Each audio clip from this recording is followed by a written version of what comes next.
Quebec. And my name's Stuart Brisgell. If you haven't noticed, I'm wearing a bright yellow shirt because I'm excited for a sunny, hot, nice weekend. Yes, I'm rubbing it into all those who have a snowy, cold, slushy weekend ahead of them, no matter Slushy, where they live. slushy. So, David and I have been talking about the squad, Ilhan Omar, racism, anti Semitism, double standards. What other words am I forgetting here? Hypocrisy. Hypocrisy at its best. Not democracy, hypocrisy. Rules for you, but not for me. For the last 2 years, literally. When David and I came up with this idea, we have, had heated debates. We've both lost it. We've both gotten it right. And I don't think we've actually missed a beat as far as our our percentages of being right, not wrong. In other words, we haven't published a retraction yet. I think that's impressive, David. But David, I know you got a lot to say about Ilhan Omar and her recent public displays of affection towards the beloved state of Israel. Well, it goes beyond that, Stuart. I know. I congratulate Kevin McCarthy and the Republicans for sending a message that racism will not be tolerated on Capitol Hill. Also, when you're talking about a foreign affairs committee and you crap on an ally in a racial manner, it won't be tolerated. And so Kevin McCarthy and almost every single Republican voted against Ilhan Omar's participation in the Foreign Affairs Committee. Now, it was virtually on party lines. One Republican did not vote in favor. He was present, blah, blah, blah. And of course, the reaction from the Democrats were typical. From Ilhan Omar to Hakeem Jeffries to Alexandria Ocasio-Cortez and the rest of those lunatics, the remark was all based on the fact that the Republicans are vindictive, and they are racists.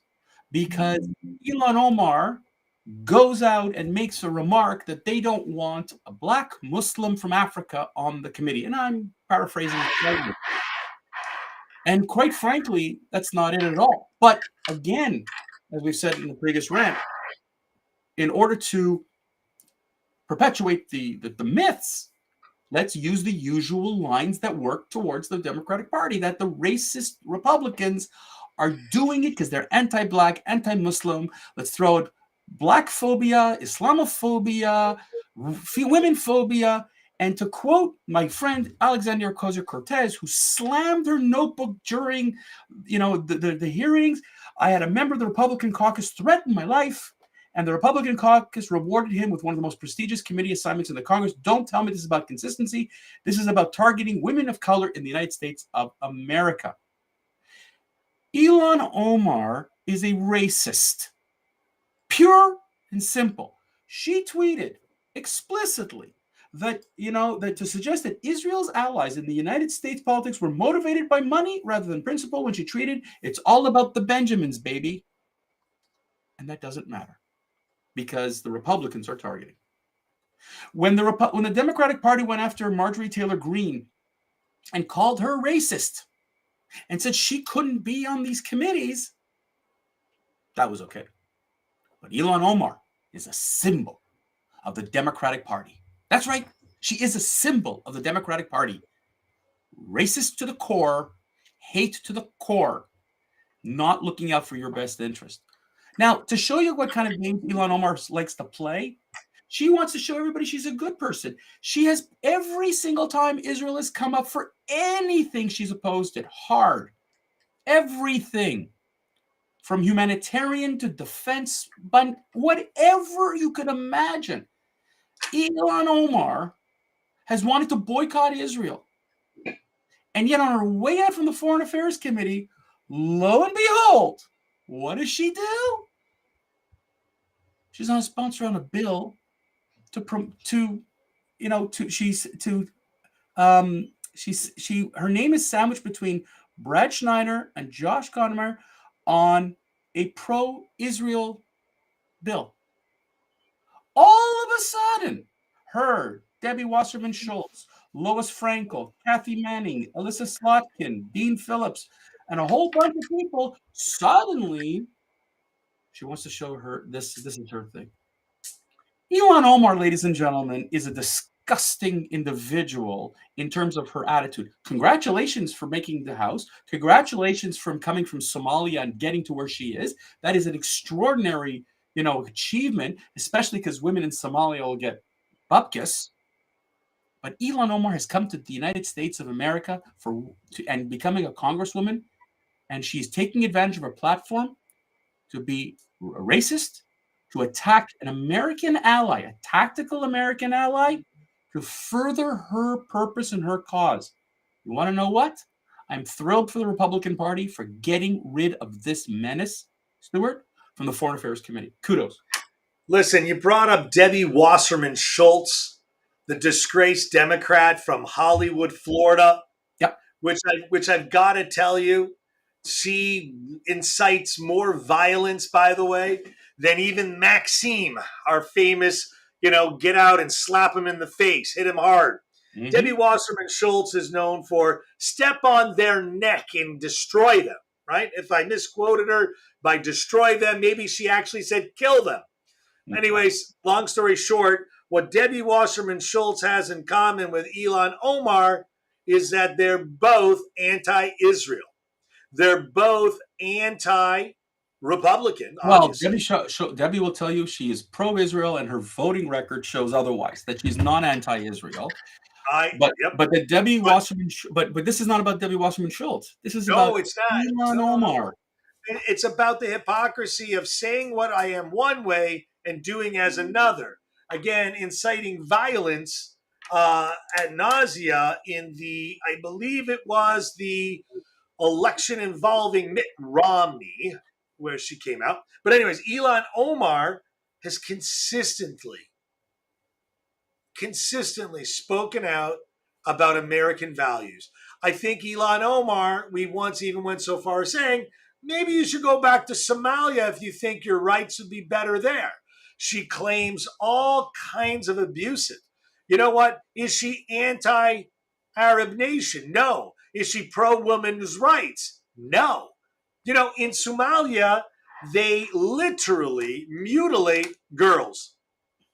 Mutilate them. Girls have no rights, have no freedoms, can't serve in government. But Ilhan Omar is against the only country in the West, in Israel, in the Middle East, is Westernly. And I don't understand. Why all of a sudden change the heart? No, but it's simple. It's simple, Stuart. And I'm sorry because I've experienced this from people who talk about their brothers and sisters in Palestine. And, when I hear that remark, my question to them is, really? Like, I get it. I get it. What about your brothers and sisters that are being killed in, I don't know, in Kuwait? What about your brothers and sisters that were completely, enslaved in Qatar and in Saudi Arabia? No. That doesn't count. What about the Iranians when they kill, and the Iraqis when that doesn't count. The only time it counts is in Israel. And the truth of the matter is that, oddly enough, if Ilhan Omar and even Rashida Tlaib, the so-called Palestinian American who likes to make herself sound like, she's a goddess. If any of those two ladies tried to go to any Muslim country or Arab country and try to get elected and have the same voice as she does in America, the only place in the entire Middle East where she could get voted in is Israel. And so and then the only place where she can get a university education is Israel.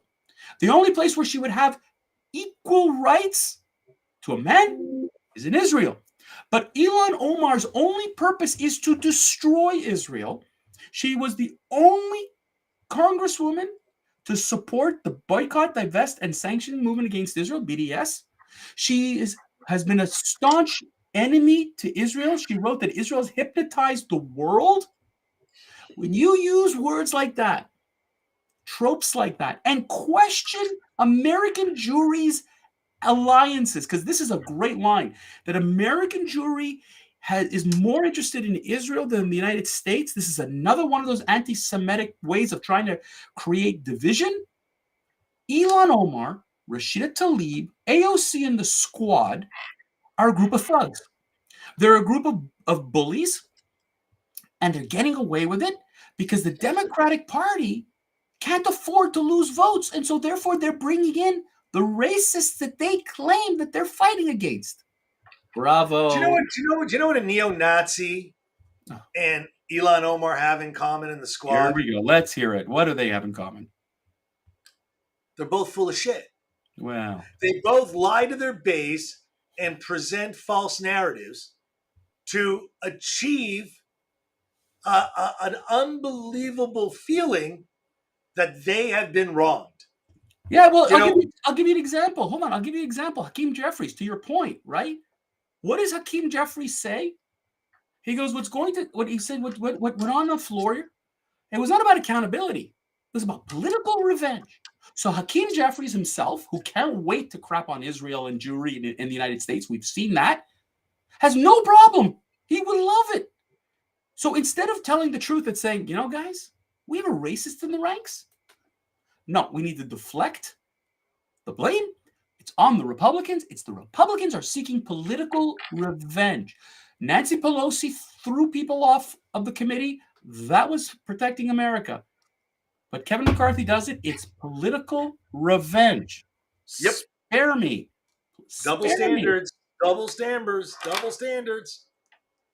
David. Listen, I don't like the fact that Ilhan Omar's office, and she said that they're getting these death threats, and I'm totally against it. We don't need that. Okay? Nope. We don't need this kind of stuff. And truth of the matter is that this is where she's able to push more of that. Look, they hate me. You don't want me. Republicans and conservatives hate me. It's racially motivated. This is not right. What's right is to call somebody out on tweets, on speeches on the floor, comments made. You are held accountable. If you are holding the highest offices in the land, from president down to congressperson, I don't care. Your words are your words, and you're tied to those. Well, that's what McCarthy came out yesterday and said, that everyone should be held accountable for their bites and their tweets and their public demeanor. And I don't disagree with McCarthy. He actually articulated a point of neutrality that, you know what, I don't think anyone on the left could argue. Both sides need to have rules, and the rules for me are for thee. Oh, no, he said. No, not for Ilhan Omar. Do you want to hear what she said? This, she's like, the debate has brought about, she said, who gets to be an American? What opinions do you have to be counted as an American? This is what the debate is about. There is this idea that you are suspect if you are an immigrant, or if you are from a certain part of the world, or of a certain skin tone, or a Muslim. And I'm like, I got to tell you, the media likes to cover her this femme fatale, this, oh my God, this woe is me crap. Marjorie Taylor Greene said she gets death threats all the time, never covered. Ilhan Omar says she gets death threats, it's covered to the gills, and she's thriving in these type of things. This is wrong, and you know what? It's time to get rid of her. And you know what? The folks in Minnesota, shame on you for electing or voting her in, okay? Because you voted in a racist, and unless you believe her politics, then you know what? The people from Minnesota that tried to tell us all how we are racists, you're no better. Yep. David, on that note, it's Friday. Thank God. And by the way, ladies and gentlemen, for those of you who are like me in the great north, northern United States and Canada, stay inside today. It is freezing cold out there. And while Stuart is laughing at all of us freezing over here, it's going to be a 48 hours of wonderful misery. So stay up and cozy up to our podcasts. Warm up by the fireplace or the heater, listening to some of our past podcasts. It's available on Apple iTunes. It's on TuneIn. It's on Spotify. It's all over the place, and we are growing, and we love you for your support. Stuart, let's tell everybody to stay well and have a good weekend. Stay well, everyone, and have a great